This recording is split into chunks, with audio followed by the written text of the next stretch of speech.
Hello everybody, this is Yoko's Anime Reactions, and let us continue with the Eminence and Shadow. I only did the first one so far, or first part, I should say. Now let us continue. Where did I end? I think I ended off right here.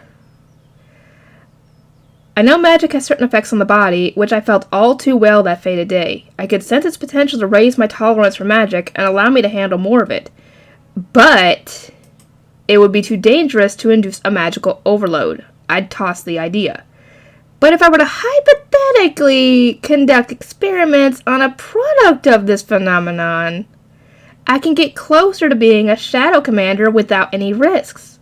I can use this, I say as I reach out to the flesh and infuse it with magic. Wow, it's been a whole month, huh? I think as I recall my first encounter with the mound and heave a sigh. Back in the same... Oh, he's in the village. No wonder nobody noticed. No wonder. I was trying to figure out how the heck none of his servants... Because I figured he brought it back to the dang house. I was trying to figure out how the heck none of his servants, his family, or anybody noticed that thing around. Or even the glow of magic. Now I know. They were still in the freaking village, of course. Back in the same abandoned village. I wonder why things turned out this way. All my experiments on the flesh were going swimmingly. Well, until recently. I spent my days pumping the flesh with magical energy. I mean, it wasn't my body, so I could go buck wild. Why are you phrasing it like that? That's so inappropriate! People can get the wrong ideas. I could go buck wild on it. I was plugging away at my little experiment, testing this and that. In all honesty, it was fun. That's all. That's kind of, messed up, considering that's still a living creature, even though it doesn't have any kind... I don't know if it's got any sentience or anything to it, but it's still a living creature. That's kind of messed up. After all, one of my greatest joys in life is sensing that I'm getting closer to the essence of magic and watching my power grow before my eyes. I pushed forward, inching toward the boundaries of magic with more precision, power, and detail until I finally had the magical overload under the tip of my thumb when... Yeah, this person needs to proofread. Blonde has an E on the end. Blonde elven girl appeared. I guess it would be more accurate to say I was too fixated on improving my command of magic to notice the flesh was a blonde elf until that moment. Huh. To think that stinking pile of flesh would return to its original form. I tried sending her off with a lighthearted farewell. You know, the typical, you're a free elf and happy trails and you've got a bright future ahead of you. But she said she didn't have a home, insisting on repaying me for saving her life, which I didn't actually do. It was all a coincidence. Yeah, he wasn't intending to do that. It was a happy coincidence, but he wasn't intending to do that. He was just trying to he would have probably still experimented on her. Had she not reverted back. I considered ditching her before things got annoying, but I ended up making her shadow broker subordinate A. I mean, she doesn't strike me as the type to betray me, yeah, considering you saved her life. And she seems smart. There's something about her that makes me suspect she has too much talent. Well, there goes the old saying, keep your friends close and your enemies closer. Or potential enemies, I should say. And even though she's also 10 years old! Are you kidding me? That did not look like a 10-year-old. That looked like probably at least a 13 to 16-year-old, if nothing else. She's more than enough proof that elves develop faster mentally than humans. And from this day forward, you will be Alpha. A or Alpha, either works. Understood, she replies with a nod. She's a stereotypical elf, a beauty with blonde hair, blue eyes, and fair skin. And your job is... I stopped to think for a moment. This is a big one. Her job is to be the assistant to a shadow commander. No mistakes there, which means I gotta set the scene by answering some basic questions, like, what exactly is an Eminence and Shadow, and what purpose do they serve? Fleshing out the appropriate narrative is key. I mean, if I said I was fighting to get revenge for losing at pachinko slots, I wouldn't seem too cool, right? I have to choose wisely. I mean, all my daydreams are filled with puppeteers from even before I came into this world, and certainly after. I've mixed and matched thousands, no, tens of thousands of possible scenarios in my mind, and I have the perfect one for this occasion.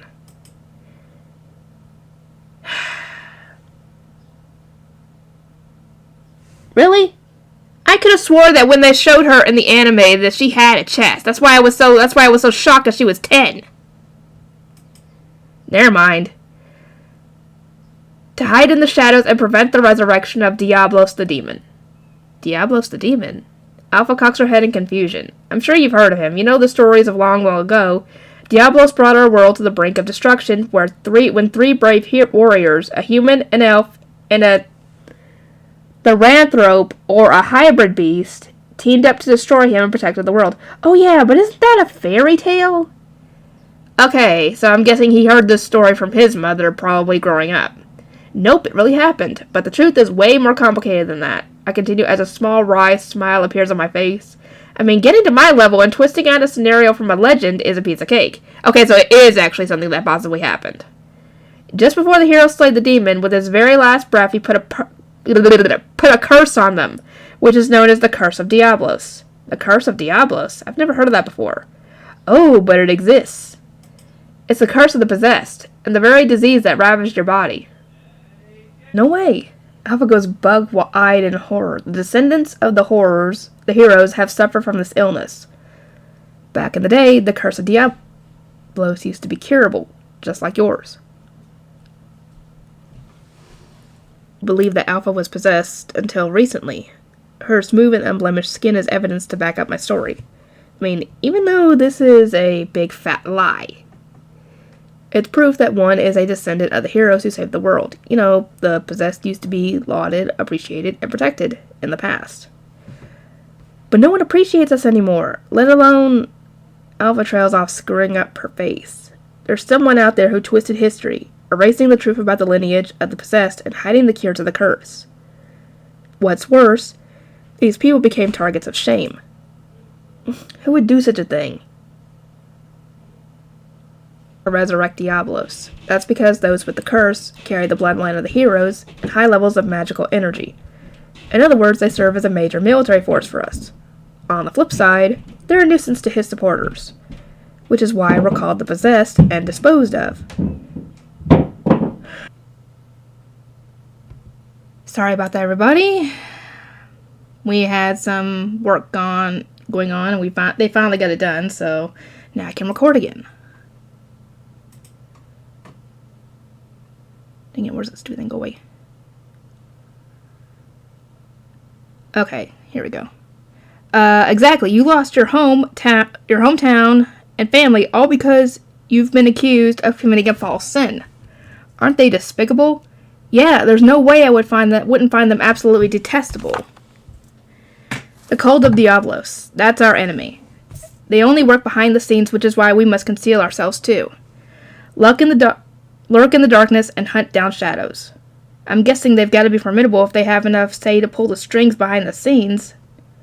Which means that our enemies hold positions of power, and that hordes of people under their control don't know the truth. I nod seriously. Our journey may be perilous, but we must go forward. Are you with me? If that's what you want, then I'll devote my life to it. We'll punish those sinners with death. Alpha stares at me with her intense blue eyes and smiles defiantly.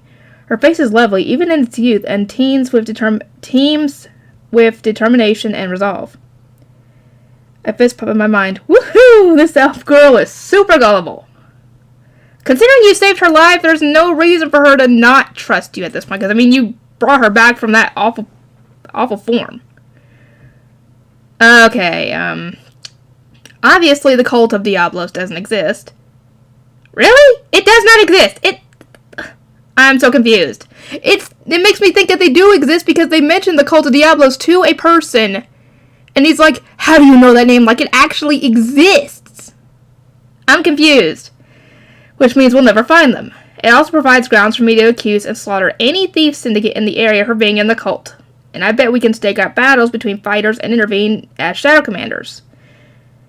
And we could say fake deep stuff for our parting words like, the end is near, or the resurrection of the demon is nigh, and it would be so cool if we could arrive with the wind on a battlefield saying, you fools, you're being controlled before completely wiping everyone out. This guy is delusional. Wow, I could honestly go on and on. Please don't. Right. I almost forgot this most important part. This name of this name of this organization. We are the Shadow Garden. We lurk in the darkness and hunt down shadows. The Shadow Garden. That's a nice name. I know, right? It's sick. This is the very moment the Shadow Garden and the world's greatest enemy, the Cult of Diablos, is born. I move one step closer to becoming a mastermind. I guess we could start by wielding our magic and practicing sparring with each other. I'll act as the main fighter in battle, but you gotta get stronger to wrangle in the small fry. I know, we've got a tough enemy in our hands. I have to raise the bar for myself. Right, that's the spirit. And we have to find other descendants of heroes and protect them. Yeah. All in moderation. It would be fun to play Shadow Broker with more people since that'd make it feel more like a legit organization, but I don't need that many people. I honestly wouldn't have a problem if it just stayed the two of us. Well, for now, let's just focus on getting stronger, I suggest, readying my wooden sword. I block Alpha's attack, which has an unexpected bite to it. To think she was only a novice until recently, Alpha has a good feel for things and plenty of magical energy, which means I can make good use of her. Under the moonlight, I swing my wooden sword as these thoughts ran through my mind. That's way too small and weird-sided for me to read. If anybody wants to take the time and want to put it in the comments as to what this is, let me know.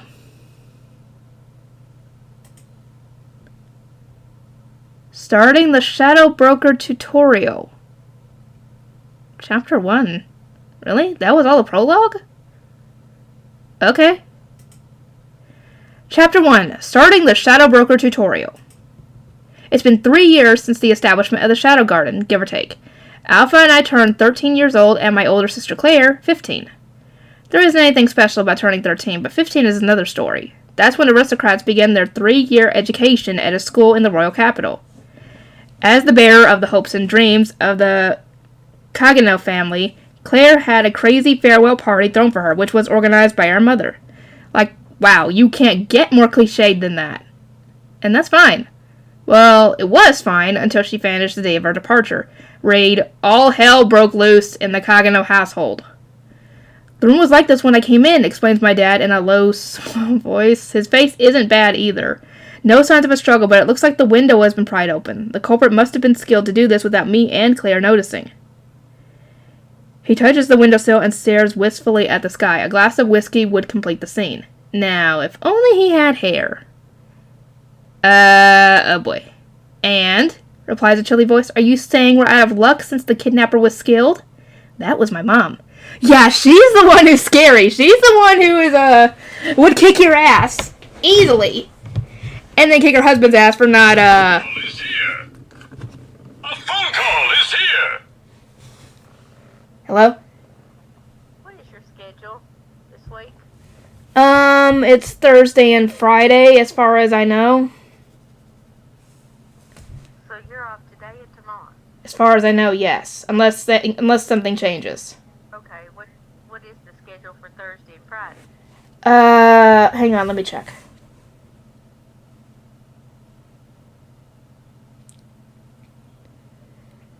It's 9 to 2 p.m. on Thursday and 10:30 to 2:30 on Friday. Well, I'm fixing to call Albert again and see when they can come and put the toilet in and put the vanity.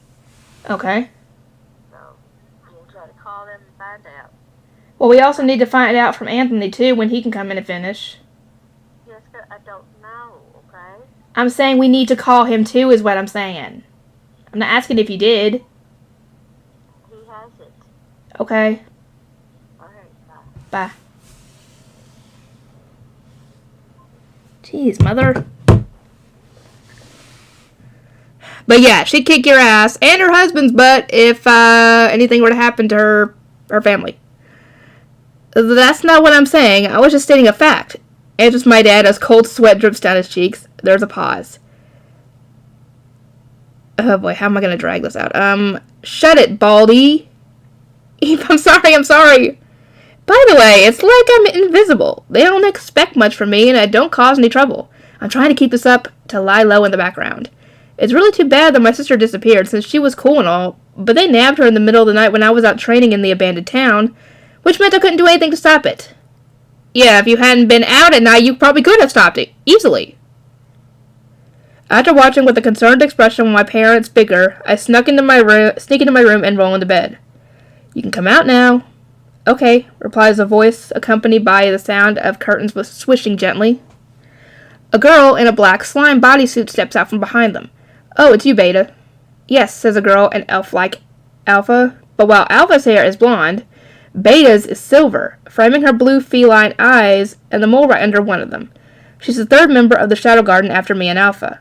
I know I told Alpha to do things in moderation, but I swear she keeps taking people in like they're stray cats or something.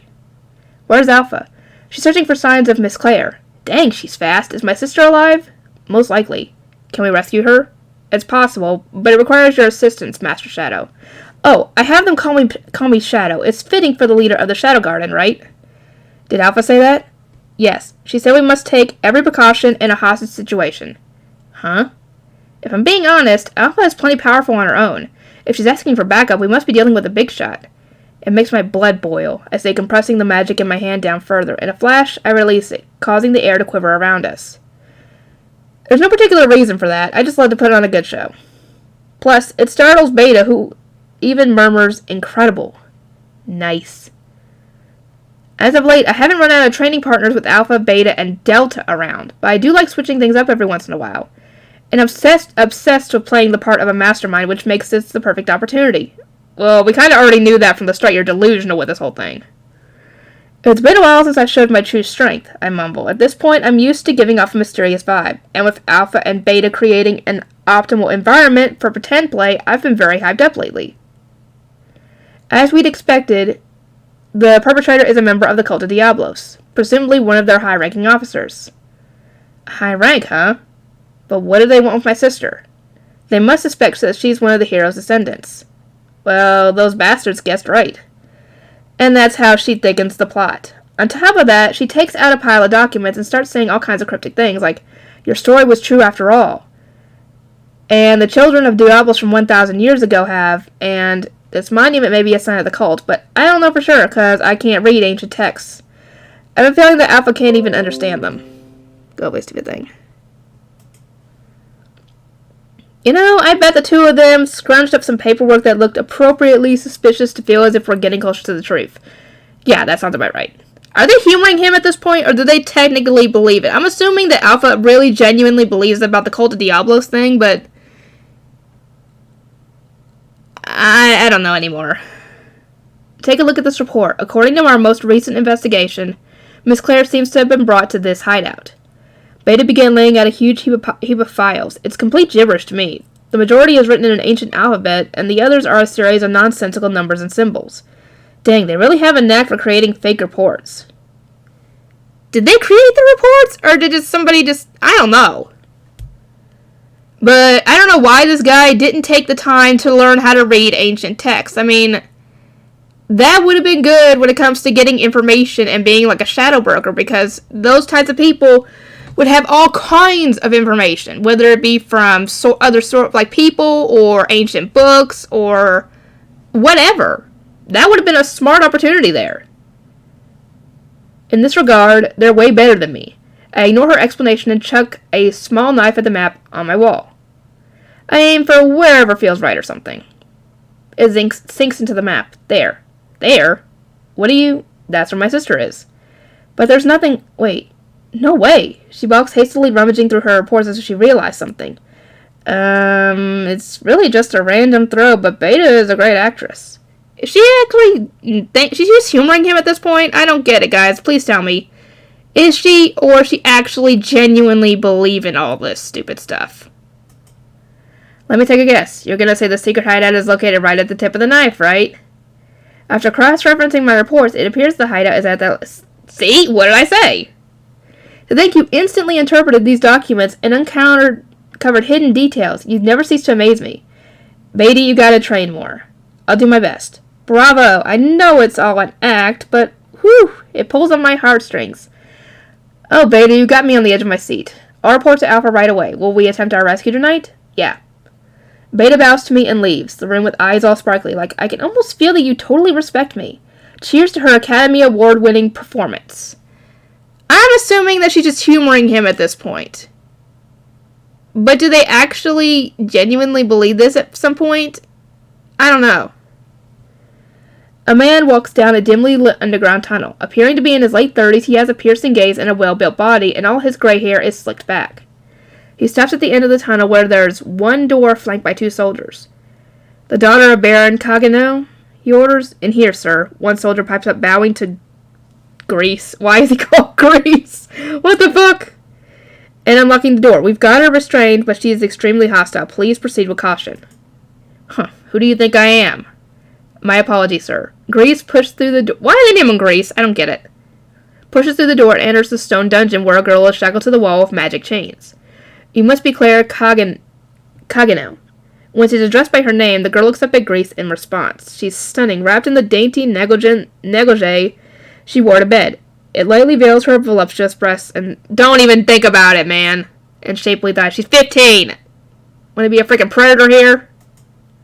And her silken black hair is cut straight across her back. Claire glares defiantly at him. I've seen you around the capital. You're... Okay, he is a Viscount. Okay, so he is someone nobility. Okay. You're Viscount Grease, aren't you? What the fuck? Why would they name... I don't get it. Why would they name him Grease? Oh, well, I used to be a royal guard. Or you saw me at the Bushin Festival? Right, the tournament. Princess Iris really tore you a new one, Claire smirks. Huh. We're bound by tournament rules, which makes that an exception. I would never lose to her in a real battle. I highly doubt that.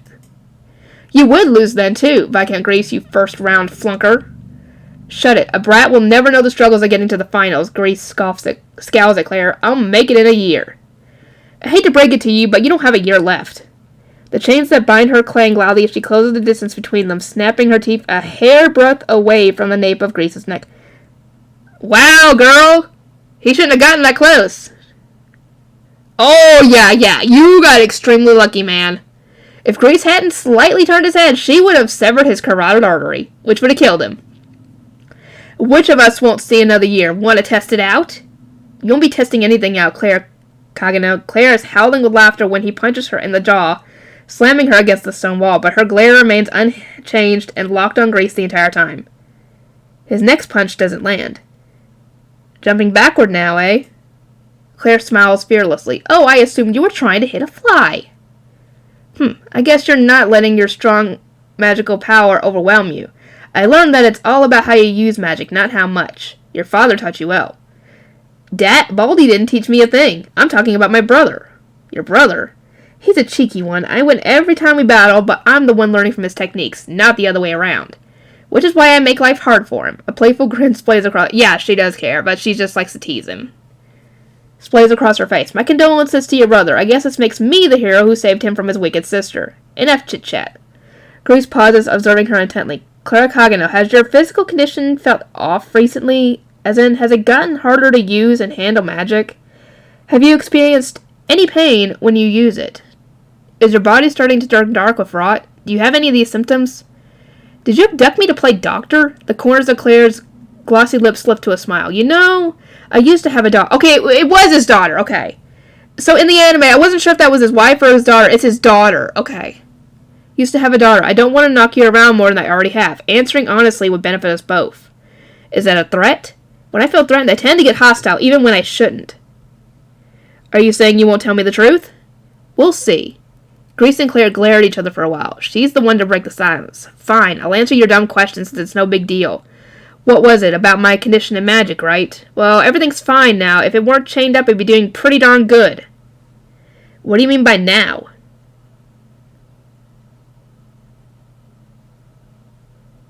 Well, I first noticed the symptoms a year ago. What? Are you saying it got cured on its own? Grease has never heard of a case where it healed on its own. Yeah, I didn't do anything to... Oh, right, what was it? A stretch? I don't know what that means, but my little bro asked me to stretch with him, and I felt better after that. Stretch? I never heard of that before. But if you had symptoms, that mean I wasn't mistaken in thinking you're compatible. Compatible? What does that mean? Nothing that should concern you. Either way, you're going to break soon enough. Oh, and I'll make sure to look into your... Oh, there we go. Here we go. Look into your brother. Before he can finish his sentence, he suffers a blow to the nose. What? He barks, stumbling back to the door and glaring at Claire. He holds his bloody nose. Claire Cagano, you wretch. All 4 limbs should have been bound, but she somehow managed to free her right arm, where blood trickles down her wrist. You scraped off your own flesh and dislocated your finger? These are no ordinary chains. They're sealed with magic. In other words, she unleashed the full extent of her physical strength to slice the flesh off her hand, break her own bones, and slide out of the chains to punch Grease. This rattles him to his core. If you do anything to my brother, I'll never forgive you. I'll kill you, your loved ones, your family, your friends. Grease clobbers Claire in the gut with all his might. There's no way she can defend herself from his spells, especially when she's strapped down by chains. You bitch, spits Grease as she crumbles to the ground. On the floor, there's a pool of dark red blood, fed by a trickle from her right hand. Well then, I'll know when I've used this, he murmurs, reaching out to touch her blood, when a winded soldier flings the door open. Viscount Grease, we're in trouble. Intruders. Intruders? Who the hell are they?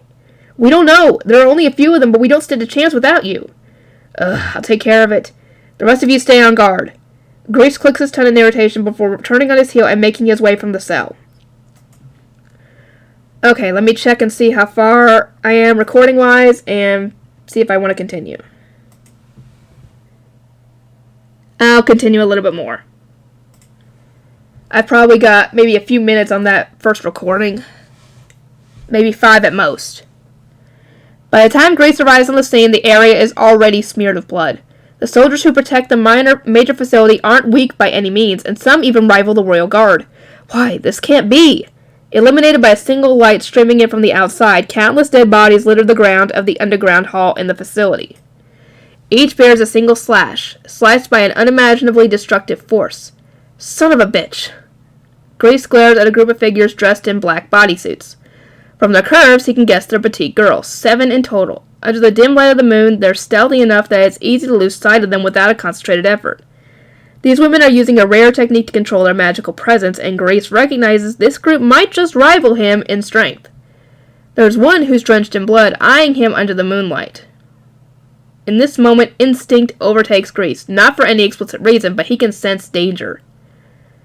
Blood drips down her bodysuit and onto the floor, and she lets her katana drag behind her, apathetically creating a trail of gore. Who the hell are you? What's your purpose? He asks, attempting to suppress his unease. But he's faced with 7 rivals as powerful as him. To fight would be asinine. Grease curses his bad luck as he searches for a way out. The blood-splattered girl isn't listening to him. She laughs, snickering from behind her bloody mask. She's gonna hunt me down, Grease thinks, just as he hears another voice. Okay, that was Delta. Okay. Back off, Delta. The girl halts in place before retreating without resistance. Grace lets out a huge sigh of relief. Another girl walks forward to take her place. We are the Shadow Garden. If they were anything else, her angelic voice would have entranced him. Or anywhere else, she would have entranced him. I'm Alpha. He realizes she revealed her face at some point, and her pale skin gleams under the moonlight. She steps forward. He sees she's an elf with golden hair and beauty that leaves him gasping for breath. She takes another step. Our purpose is to eliminate the cult of Diablos. He doesn't take notice of her black sword until it slices through the air and parts the night sky.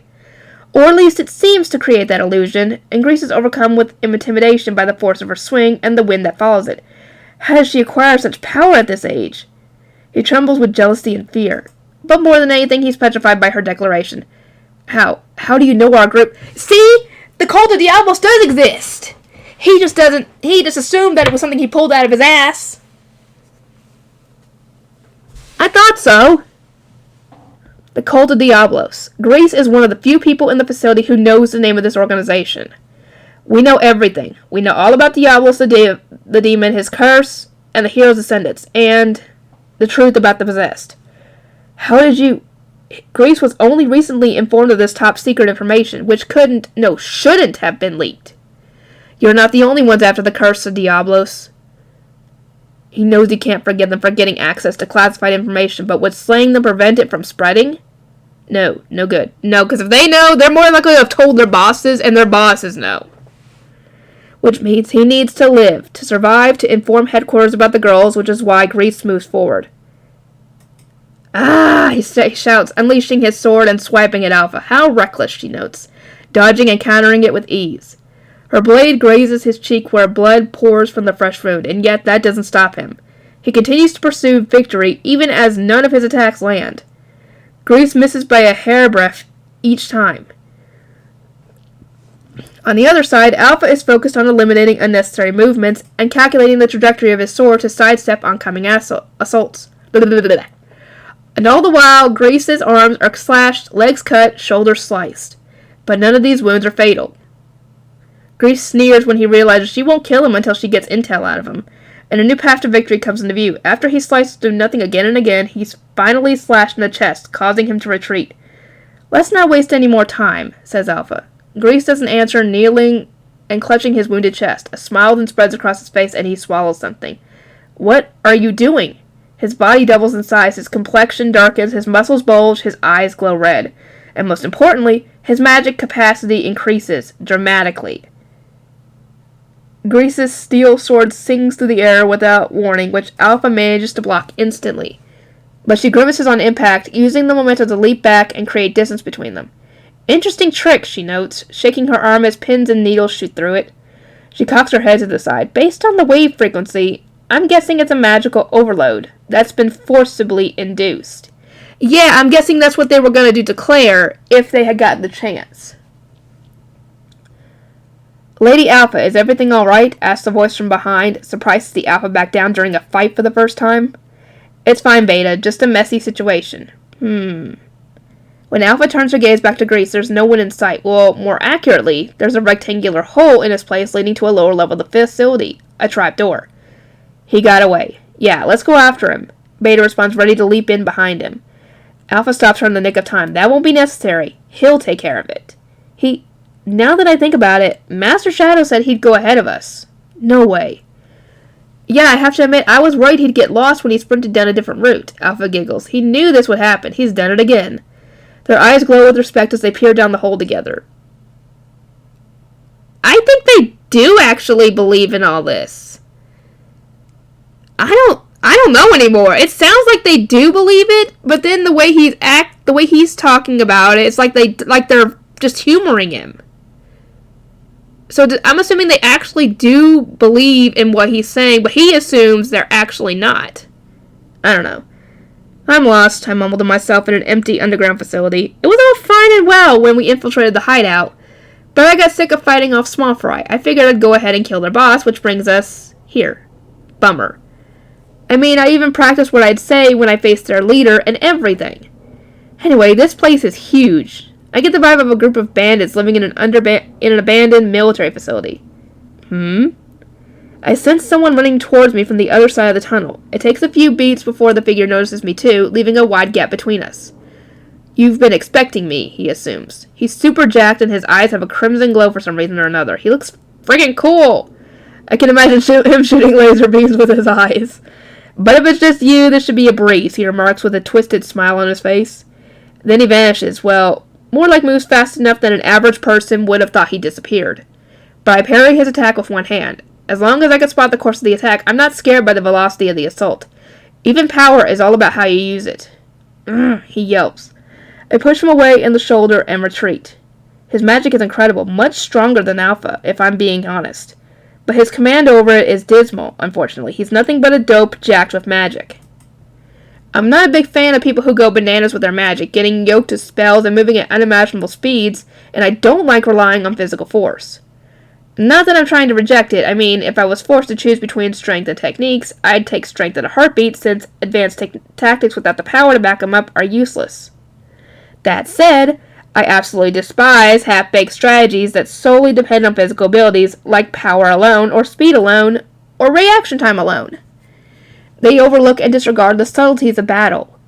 You see, strength is natural, but mastery requires effort. Shadow brokers never lose when it comes to skill and expertise, and I want to be the same. My techniques will bolster my strength, my ingenuity will dictate speed, my reaction time will let me scope out potential attacks. Physicality is important, but I'd never screw up a fight by relying on it. That's all part of my battle aesthetic. If I'm being honest, this hulky slagger is starting to piss me off. Let's teach him a lesson about the right way to use magic. Lesson 1.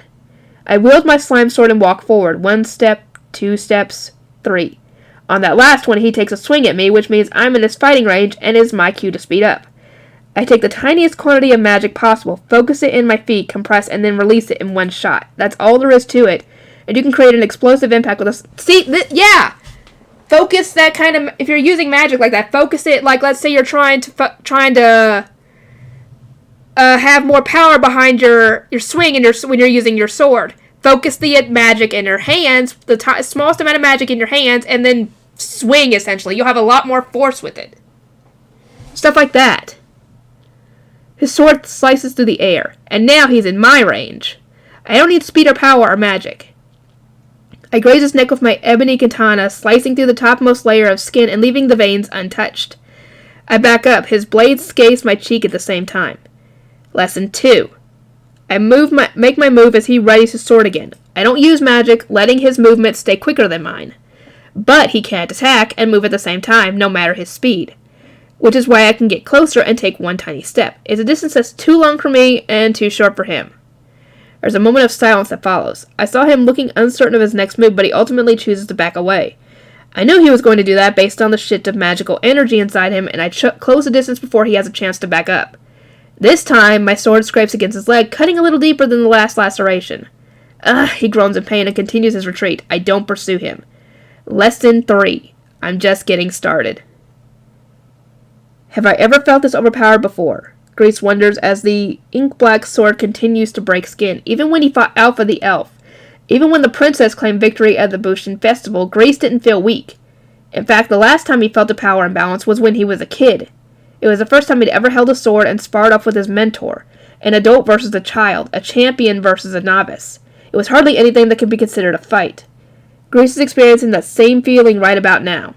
The boy in front of him doesn't look tough whatsoever. At the very least, he doesn't emit the same menacing aura as Alpha when Grace fought her. He's a total natural. His stance, magic, and swordsmanship all seem to come effortlessly. In fact, his strength and speed are unremarkable, honestly. Nothing special at all. But his strategy perfects his swordplay, and he manages to stand against Grace's powers of mass destruction using that alone, which makes Grace feel an overwhelming sense of defeat. He knows the only reason he's alive is because the boy allows it. If his opponent wanted it, Grace would be dead in an instant. Yes, he would! He definitely would! But Grace could regenerate his body as long as he didn't suffer fatal wounds. Of course, there are limits and nasty side effects. Meanwhile, he shed pails of blood and had his bones broken, his flesh shredded, which means he'll need more time to fully recover. But even in this time of crisis, Grace survives. No, it's more accurate to say he's been spared. Grace lets out a single question. Why? Why are you letting me live? Why are we enemies? Why are you so strong? Why? The young boy shrouded in black looks down at Grace. Lurk in the darkness and hunt down shadows. That's the only reason we exist. There's a distant sadness to his voice. And that's all it takes for Grace to understand the situation. Are you going up against them? He asks. There are certain people in this world who the law cannot touch. Grace knows this and considers himself above that threshold. Special concessions, privileges, and those with hidden personas. After all, the light of the law doesn't shine to the very edge of the world. I'm guessing he's talking about people who work in the shadows, shadow brokers, essentially. While Grace enjoyed certain privileges, he was trampled and crushed by those at the top, which made him yearn for more power and led to his downfall. Even if your gang of twats, really, why you gotta be name calling here? That's a slur right there. Gang of twats becomes stronger, you'll never defeat them. The darkness of this world is a deeper abyss than your wildest dreams, he says, not to warn the boy, but to express his diabolical hopes. Grace wants the boy to get pulverized, lose everything, and become totally disillusioned with society. But, overcome with petty envy and spite, he frets that this wish is out of reach. Then we dive deeper, offers the boy without a hint of eagerness or ambitiousness. But Grace can sense his steadfast resolve and unshakable confidence. It's not easy. Unacceptable. Utterly unacceptable, thinks Grace, who is doomed for attempting to take them down himself. This is the moment he decides to cross the final frontier. He removes a pill from his breast pocket and swallows it whole when he realizes he's not going to survive. If that's the case, he thinks, I'll use this life to teach him the truth. The truth about the darkness of this world. The aura surrounding Grace changes. Until now, his magical energy had been rampaging around his body, but it starts to withdraw, replaced by its densely compressed twin. His veins rupture and burst with blood, his muscles tear, his bones shatter, but his body heals instantly. He defies the physical limitations of a human form and hosts an immeasurable amount of magical power. The cult calls this the Awakening. Once one assumes this form, there's no turning back. But in return, one is bestowed with Herculean strength. Ah! Grace roars in a beastly fashion before vanishing into thin air. Not again on this. The dull sound of impact hangs in the air. In the same moment, the boy in black is flung off his feet toward a wall, which he kicks to shift his body and land on the ground. But Grace continues swinging at him, propelling the boy back again. Too slow, too flimsy, too frail. This is reality. Grace aggressively hounds him. With another thump, the boy is catapulted backward by more of Grace's attacks, quick, heavy, and merciless. It's all because he possessed an overwhelming force. Grace thinks he has it all figured out. The tiger doesn't have to be cunning to kill a hare. He just needs strength. By pushing back, it makes it impossible for the boy to fight, and he's destined to fall apart. But this is all wrong. Grace whines as blood erupts from his chest. He takes notice of a laceration, one that breaks past the surface of his skin. Grace halts in place for a split second, but he recovers fast enough to knock his enemy back in the next instant. It's hopeless. You can't get me, he shrieks, even as his flesh is shredded down to his bones. But his wounds begin to bubble up and heal in the next beat. This is true power. This is true strength. Grace starts to accelerate, slashing his weapon throughout the air, even as blood spouts from his body. He appears as a flash of scarlet light, ebony and crimson. The two colors clash, causing the one in black to get slung back, and the one in red to spew fresh blood.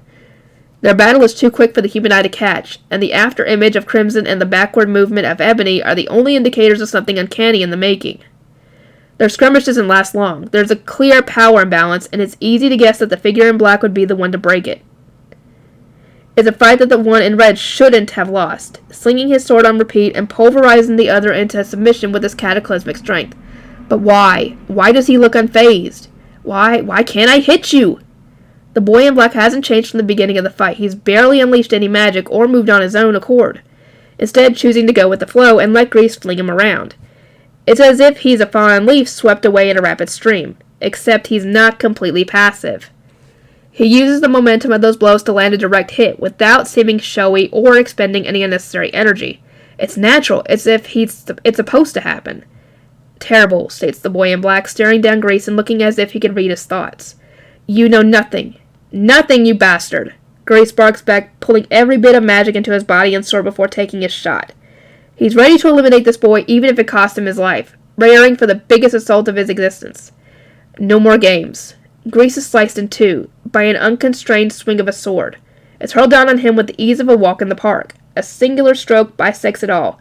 His sword, his enhanced magical powers, his muscular physique. The Viscount thought the reason behind the boy's advanced swordplay was pure skill, not magic, strength, or speed, but he's wrong. What is this? It's a single stroke that destroys everything. Grace watches the blade cut through his sword, his magic, his flesh, and his bones as he stands on the verge of death. It's a strike fortified with impenetrable magic, titanic strength, sonic speed, and most importantly, natural talent. It's perfect. The boy in black has everything at his disposal, but he chose not to use all of it until now. Nothing could withstand that single stroke containing every ounce of his power. I guess this is it, mutters Grace as blood rushes out of him and his upper body topples and hits the ground. There's a beat before his other half crashes to the floor. Grace tries to regenerate the bisection, but nothing is as salvageable. His flesh is putrid and rotten, excreting black fluid that soaks the area around him. Ebony looks down, Grace glances up. Having crossed swords with the boy in black, the Viscount understands that one's temperament can be seen through one's swordplay. His opponent appears as a serious, naive nobody, who trained with blood, sweat, and tears to reign victorious in battle. I thought he was just a brat who knew nothing, but I was wrong. His enemy had known everything and had still chosen to fight. Powerless, he thinks of himself. He's been powerless for his entire life. He's tried to succeed but returned empty-handed while this whelp in black. Pronounce that, Melia. Grace groans, reaching for a dagger encrusted with the blue jewel and closing his eyes. As consciousness slips away from him, he sees the smiling face of his beloved daughter who passed long ago. Okay, that was his daughter, okay. Okay, I think I'm going to end this thing off here. I'll work on the next episode of Eminence and Shadows, and I'll see you guys next time.